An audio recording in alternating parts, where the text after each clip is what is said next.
आमच्या खासदार लोकांना किती निधी आहे माहिती आहे का? स्वतःचं खासदार फंड म्हणलं तर 5 कोटी रुपये.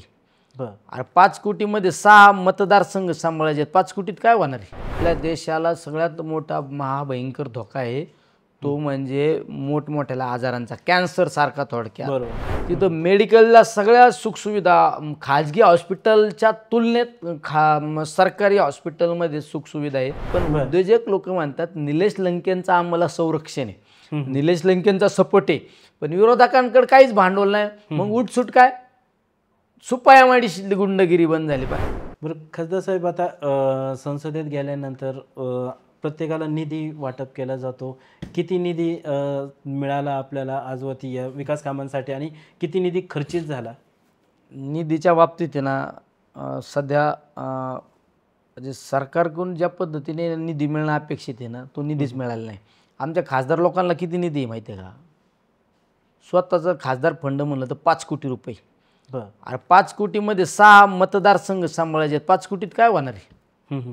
पण ठीक आहे, केंद्राच्या ज्या योजना आहे ना त्या आम्ही प्रभावीपणे मांडण्याचा प्रयत्न करतो आणि त्या अंमलात आणण्याचा प्रयत्न करतो. समज तुम्हाला मी मगाशी सांगितलं, रस्ते असू, मोठमोठ्या रेल्वे लाईन असू, न होणारे न भूत न भविष्य. आज माझ्या पहिल्या फेजमध्ये माझं राऊरी तर शनी शिंगणापूर रेल्वेला मंजुरी मिळाली. 482 कोटी रुपयाला कामाला मंजुरी मिळाली. बरोबर. माझा टोटल संभाजीनगर ते पुण्यापर्यंत रेल्वेला एक 3,500-4,000 हजार कोटी रुपयाला त्याला मंजुरी मिळेल. असे काही मोठमोठ्या रस्ते आहे ना, 400-400, 500-500 कोटी रुपयाला. आता हे केंद्राच्या माध्यमातून आता आमचं सुरत चेन्नई मार्गे लागणच ना सगळ्या गोष्टी. पण आम्हाला आमचं म्हणणं काय आहे, आम्ही ज्यावेळेस गावागावात जातो ना, काही लोकांचं मागणं असतं का आम्हाला एखाद्या शाळेला कंपाऊंड द्या. याला जो निधी आहे तुटपुंजा निधी, याला जास्त प्रमाणात निधी पाहिजे ना. आम्ही मधल्या काळामध्ये मागणी पण केली का आम्हाला प्रत्येक मतदारसंघा वाईज कमीत कमी 5-5 कोटी रुपये, 5-25 कोटी रुपये मिळाले तर आम्हाला छोटे छोटे कामाला देता येते. आता मेडिकल कॉलेजच्या माध्यमातून असं एक चांगल्या प्रकारे इथं रुग्णांची सेवा वगैरे होईल किंवा शहराच्या मोठ्या शहराच्या ठिकाणी जाण्याची गरज नाही भागणार. आपल्या नगरसारख्या ठिकाणी मेडिकल कॉलेज झालं तर रोजगाराच्या दृष्टीने खासदार लंकेंचं काय विजन असणार आहे की कुठलं पाऊल असणार आहे? मी तुम्हाला 2 गोष्टी सांगतो, तुम्ही आठवण केली म्हणून सांगतो. तुम्ही मेडिकल कॉलेज हा विषय तर आपल्यासाठी सगळ्यांसाठी अभिमानाची गोष्ट आहे. मी संसदेमध्ये एक प्रश्न मांडला आणि मागणी केली. मी सांगितलं की आमचं एक बजेट असतं, केंद्र सरकारचं बजेट असतं, राज्य सरकारचं बजेट असतं.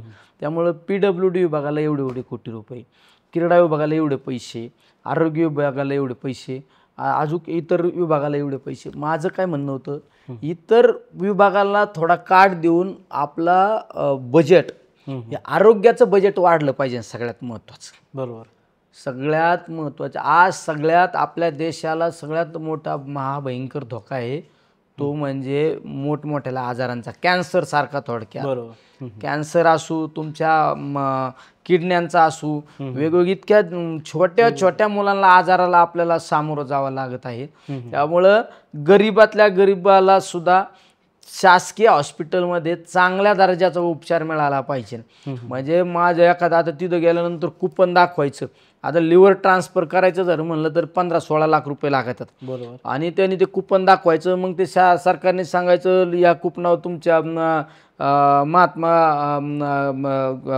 फुले योजनेतून 1.5 लाख रुपये मंजूर, CM फंडातून लाख रुपये मंजूर, PM रिलीफ फंडातून लाख रुपये मंजूर. अरे पण त्याच्यातून ऑपरेशन होतं का? असे ऑपरेशन फ्रीमध्ये झाले पाहिजे.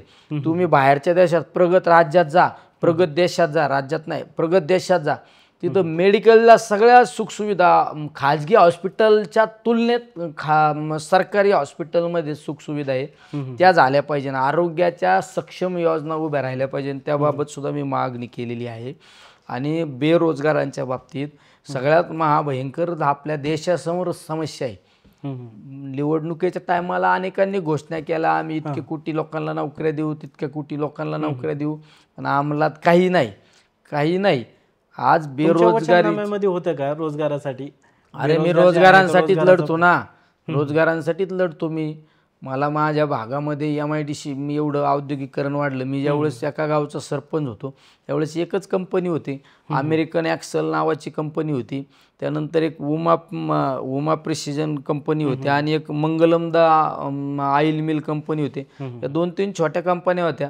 पण मी काळाची पावलं ओळखली, मी परिस्थिती ओळखली, मी त्या उद्योजकांना संरक्षण दिलं, स्थानिक लोकांचा त्यांचा मेळ घालून दिला. म्हणून आज सगळ्यात मोठं औद्योगिकरण आपल्याला पाहायला मिळत आहे. पण ते सुपा MIDC वरून वारंवार असं एक चर्चा केली जाते की गुंडगिरी, दहशत, तिथलं ती दहशत मोडीत काढणार असं म्हणतायत. काही लोकांकडे भांडवलच नाही.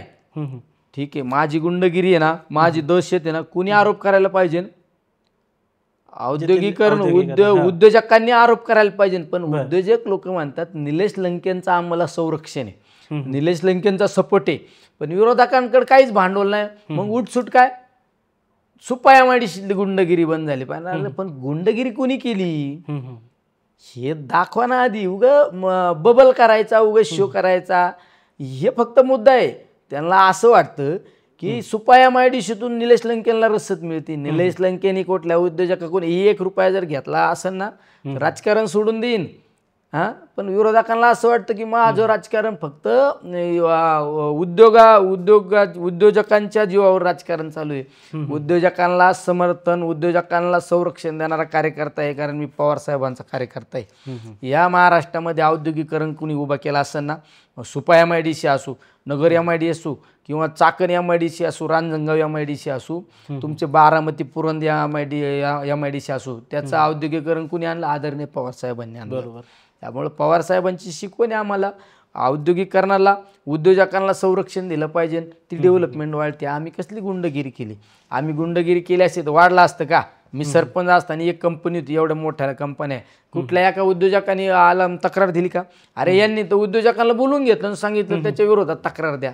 म्हणजे सत्ताधाऱ्यांकडून तसे डावपेच टाकले जाते. काही वेळा डावपेच, अरे काय किती वेळा डावपेच टाकले, काही डावपेच ते अंग फिरलेत त्यांच्याच. किती वेळा उद्योजकांना ते उद्योजक कशाला तक्रार देतात? जेव्हा माणसानी कधी अडचणत नाही तो मदतच करतोय. किती वेळा त्यांना घे बोलून इकडं.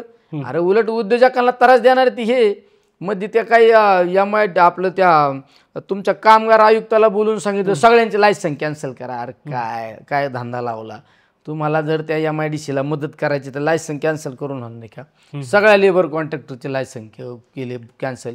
मध्ये काय म्हणले, सगळ्या MIDCला नोटीस काढल्या अधिकाऱ्यांमार्फत, लावा मुंबईला मिटिंग. अरे काय संबंध तुमचा मिटिंगचा आणि त्यांचा?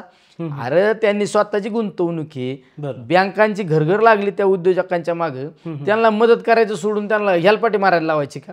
मध्ये काय आपल्याकडे एक सालीमठ नावाचा कलेक्टर होता, बरोबर, त्याला 4 वेळा सांगितलं लावा मिटिंग, त्यांनी घ्यायचेच उद्योजक बोलून. अरे काय सोशल मीडियाच्या भाऊ गर्दीत विश्वासार्हतेने चकाकणारे नाव म्हणजे लेट्सअप मराठी. सगळ्यांना, सगळ्या नागरिकांना ती स्पीच, ती लेट्सअप वरील मुलाखती म्हणजे विचारांचा खजिना.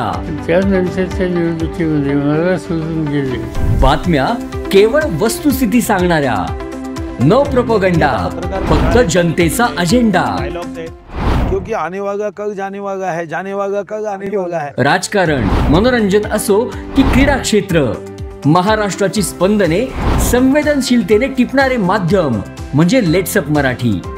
जगासोबत एक पाऊल पुढे राहण्यासाठी लेट्सअपचे ॲप, सोशल मीडिया आणि वेबसाईट सोबत कनेक्टेड रहा.